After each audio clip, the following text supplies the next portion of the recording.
자, 다섯 번째 썰 한번 가보도록 하겠습니다. 제가 이 썰방을 계속 쭉 이어가고 있는데, 제가 여러분들 채팅을 이제 티키타카 하면서 이제 주거니 받거니 하면서 이렇게 진행을 하잖아요. 여러분 달린 댓글 같은 거 보는데, 제가 놀라웠던 것 중에 하나가 뭐냐 하면, 사람들이 정작 자기 얘기를 하는 사람은 드물었다는 겁니다. 그럼 댓글에 달린 내용이 뭐냐 하면 자기 얘기가 아니라 자기 주변 사람 얘기가 더 많았습니다.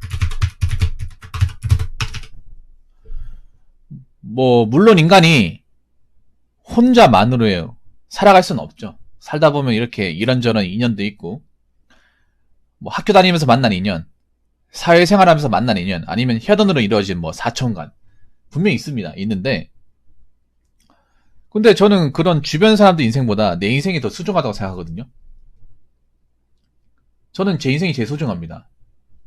내 주변 사람보다. 여러분도 여러분 삶이 가장 소중합니다. 여러분 삶이 소중하면 여기 왔을 때 여러분 이야기를 해야 되지 않나요?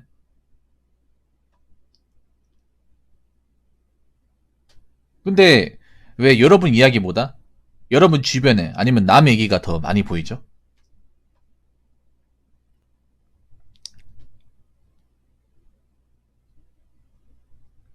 그건 어떻게 보면 우리가 살아가면서 나한테 집중하기보다 남한테 집중하는 시간이 더 많았기 때문에 그런 대화가 오고 가는 것이 아닐까요?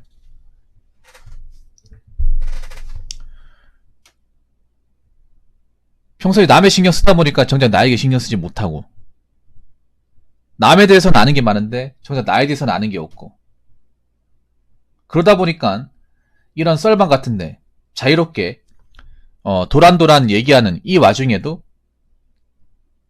내 얘기보다 내 주변 사람 얘기가 더 많다는 거예요. 그렇지 않습니까? 어떻게 보면 여기 계신 분들 중에 찔린 분들 계실 겁니다. 어제 그 40대 초반 아는 사람 공무원 얘기도 그렇잖아. 저는 그래요.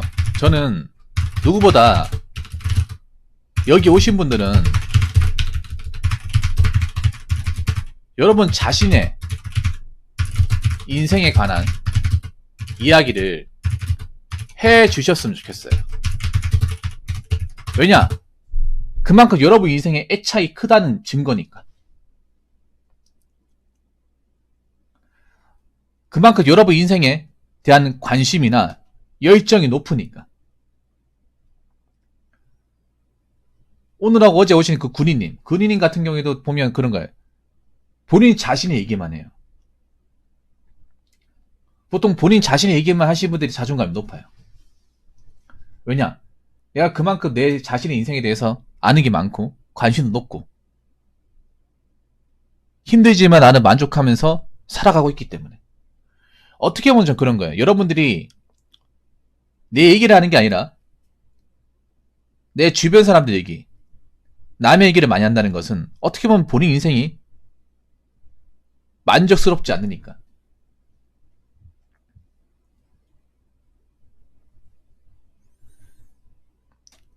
남들은 대단한데 난 보잘것 없으니까. 그래서 내 인생을 뭔가 직접적으로 얘기하고 관심을 가지기보다 내 주변 사람들 얘기를 통해서 뭔가 관심을 얻거나 시간을 쓰는 거. 예. 그런데 제가 정말 여러분들한테 하고 싶은 말은 뭐냐면, 그런데 집중해서 어떻게 자존감 올립니까?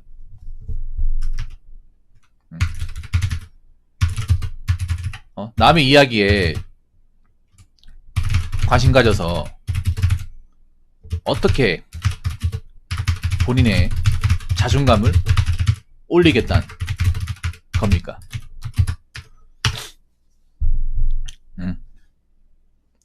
여러분 남들하고 비교하는 거 싫죠?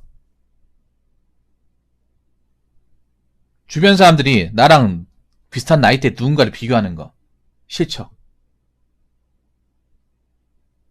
정말 싫잖아. 안 그래요? 그런 것 때문에 많이 힘들어 하잖아요. 근데 거기에 대한 원천은 남에 대해서 관심도가 높았기 때문에 비교가 가능한 거예요. 어떻게 보면. 아는 것이 많기 때문에.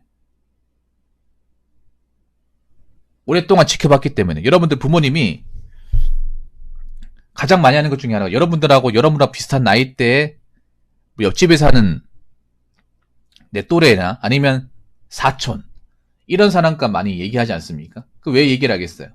자주 봤기 때문에, 알고 지냈기 때문에, 관심도가 꾸준하기 때문에 얘기하는 거예요.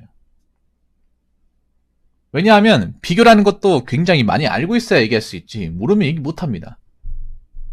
안 그래요?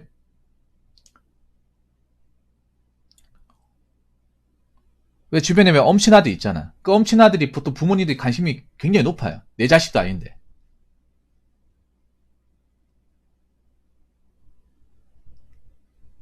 그래서 그러면 안 되는데 가장 가까운 자기 자식한테 그런 얘기를 해. 맞죠? 사실 그부터가 뭐가 잘못됐어요. 뭐 주변에 잘 나가는 뭐 엄친아가 있다 하더라도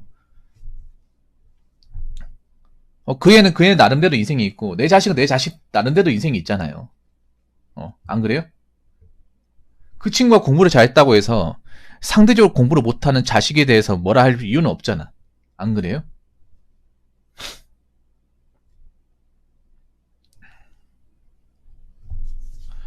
여러분도 모르게 학습화가 돼버렸어. 내가 봤을 때는. 제가 매번 얘기하잖아. 자존감에 대해서. 여러분 인생에 집중해라. 여러분 인생에 타인이 개입하는 것을 피해라. 적게 만들어라. 남들이 어떻게 사는 거지에 대해서 관심을 가지지 마라. 이런 얘기 숱하게 한단 말입니다. 근데 여러분들이 고개는 끄덕이는데 막상 시간이 지나면 원래대로 와요. 원상복구 됩니다. 그거를 제가 채팅이나 댓글을 통해서 봐요. 그래서 어떤 걸 느끼냐면 야, 한국 사람은 정말 변하지 않는구나. 이 주의식 교육이 무섭구나. 오래전부터 뭔가 이렇게 알게 모르게 부모님한테 주입받은 게 나이가 먹었어도 이게 참 고치기 힘들구나라는 것을 많이 느껴요. 예. 들을 때는 분명히 공감한다. 맞습니다. 이렇게 얘기하다가 자고 올라면 원래대로 들어와요. 그렇지 않나요, 여러분?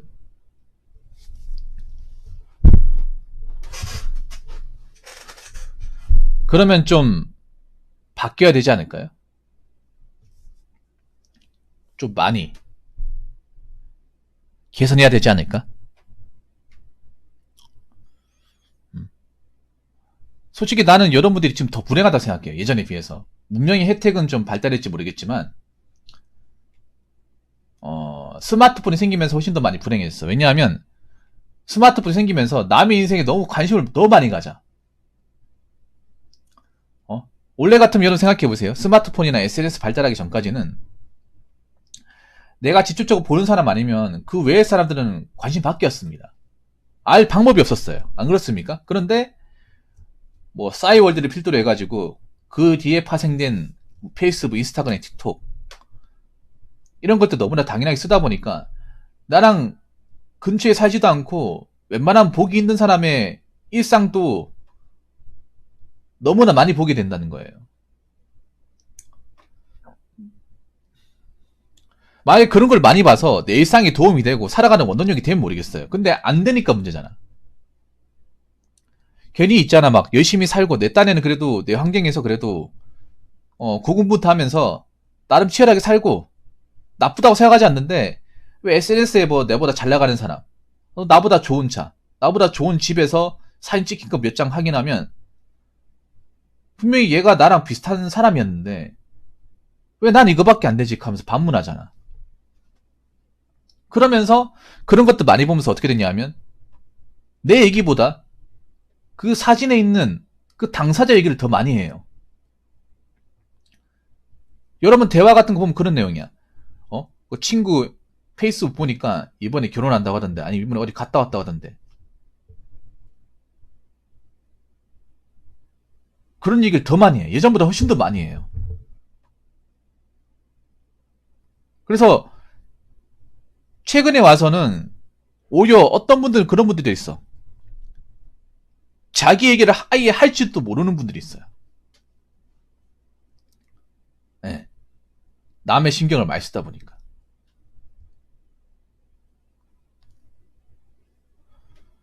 아니 그래도 내 인생 내가 사는 거잖아요. 안 그래요? 그리고 웃긴 게 뭐냐면 나는 SNS상에 그 타인한테 굉장히 관심을 쏟지만 그 타인은 나한테 관심을 쏟지 않는다는 거예요. 관심을 쏟는지 안 쏟는지에 대해서 알 방법이 없죠.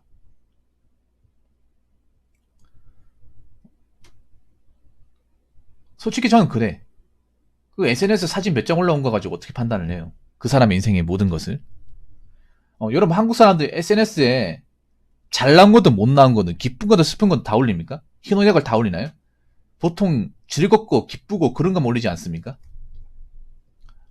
근데 여러분 살아봐서 알잖아. 사람이 어떻게 즐거운 것만 있습니까? 슬픈 것도 있고 짜증나는 것도 있고 열받는 것도 있고 그렇잖아.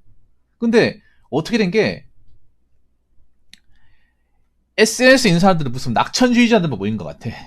긍정맨들만 모인 것 같아요. 안 그래요? 뭐 천하제의 긍정맨들만 다 모여가지고 대회하는 것 같아. 누가 더 행복하지 겨루는 것 같아요. 그래서 저는 있잖아요. 여러분들이 뭐 SNS를 하지 마라. 그 남의 일상을 막 지독하게 관찰하려고 하지 마라. 이 말도 보다는 여러분 인생이니까 여러분 얘기를 해야 될 거 아닙니까? 여러분 인생 여러분이 사는 거고 가장 내가 내일부터 치열하게 해야 되는 거고 내가 살아있는 이상 내가 반드시 책임지고 감당해야 되는 거지 않습니까? 당연히 내일 출근해야 되지 않습니까, 여러분? 누가 출근해 줍니까? 아니죠. 내가 옷 갈아입고 샤워하고 밥 먹고 내가 핸들 잡고 운전해서 가는 거지 않습니까? 순전히 내가 하는 움직임에 의해서 만들어지는 거지 않습니까? 저는 그렇게 생각해요. 여러분들이 뭐 힘든 환경에 살아가든 뭐 남들이 봤을 때 보잘것 없든 돈이 안 되든 좀 허름한 곳에 살든 난 그런 거 신경 안 써요. 자, 그런 걸 가지고 뭐가 차별한 적 있습니까? 근데 한국 사람들이 알게 모르게 그런 것들이 눈치 너무 많이 봐. 저는 있잖아요. 여러분 얘기를 했을 때 떳떳해졌으면 좋겠어요. 왜 부끄러워합니까? 부끄러워하니까 남의 얘기 많이 하는 거죠. 어떻게 보면. 부끄러워하지 마세요. 내가 어떤 환경에 살든 어떤 일을 하든 얼마나 돈을 받든 어떻게 살아가든지 간에 여기에 왔으면 여러분의 인생, 여러분 자신의 인생, 여러분의 인생관, 여러분의 마인드, 여러분의 취미생활, 여러분이 살아가는 방식, 이 모든 것들을 좀 얘기할 수 있었으면 좋겠습니다. 네. 여러분 인생에 자꾸 타인이 개입하지 않았으면 좋겠어요. 네. 왜냐, 타인은 아무리 많아도 내 자존감을 올려줄 수 없어요. 그래서 여러분 있잖아요. 여러분 얘기 많이 하려고 노력 많이 하세요. 여러분 인생 여러분이 잘 알지 누구 잘 알겠습니까? 그리고 내가 하나 더 얘기하자면 여러분 인생을 자꾸 있잖아요. 뭐 남들이 봤을 때 뭐 형편없다 보잘것없다 그렇게 생각하지 마.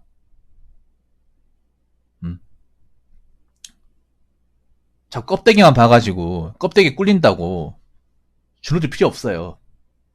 이럴 때에서 떳떳하게 얘기해요. 떳떳하게. 죄 지은 것도 아닌데 왜 숙이고 다닙니까? 남들 잘 나간 건 잘 나간 거지. 그렇다고 해서 내가 움츠러들 필요는 없잖아요. 안 그래요? 남의 인생은 남의 인생이고 내 인생은 내 인생인데 왜 자꾸 그런 부분에 시간과 관심을 쏟아부어서 본인 얘기를 할 줄 모르는 겁니까? 아무튼 제가 얘기하고 싶은 거는 여러분 인생 여러분 거기 때문에 더 이상 남이 개입돼 있어도 안 되고 여러분 이야기를 최대한 많이 하셨으면 좋겠습니다. 그게 어떻게 보면 여러분이 어떻게 보면 여러분 인생에서 굉장히 집중하고 있고 열심히 살고 있다는 증거입니다. 네, 증거예요. 저는 한국 사람이 지독하게 남을 신경 쓰고 남의 얘기를 많이 하는 이상 절대 행복해질 수 없다고 생각합니다. 네, 절대 자존감도 올라갈 수 없습니다. 저는 여기 계신 분들이 뭐 돈을 뭐 엄청 많이 벌다거나 떵떵거리고 살지 못하더라도 적어도 정신 건강만큼은 좀 풍족하게 가져갔으면 좋겠어요. 그러려면 여러분들 좀 마인드를 좀 바꿔 나가야 됩니다. 그 전에 우리나라 사람들이 보편적으로 하던 방식에 대해서 좀 탈피를 해야 돼요. 변화를 줘야 됩니다. 그래서 마지막으로 제가 드리고 싶은 얘기는 여러분 인생에서 여러분 작가입니다. 여러분 작가이기 때문에 여러분 인생을 잘 스토리텔링 할 줄 아는 네, 그런 분들이 되었으면 좋겠습니다. 자, 이상으로 5번째 썰 마치도록 하겠습니다.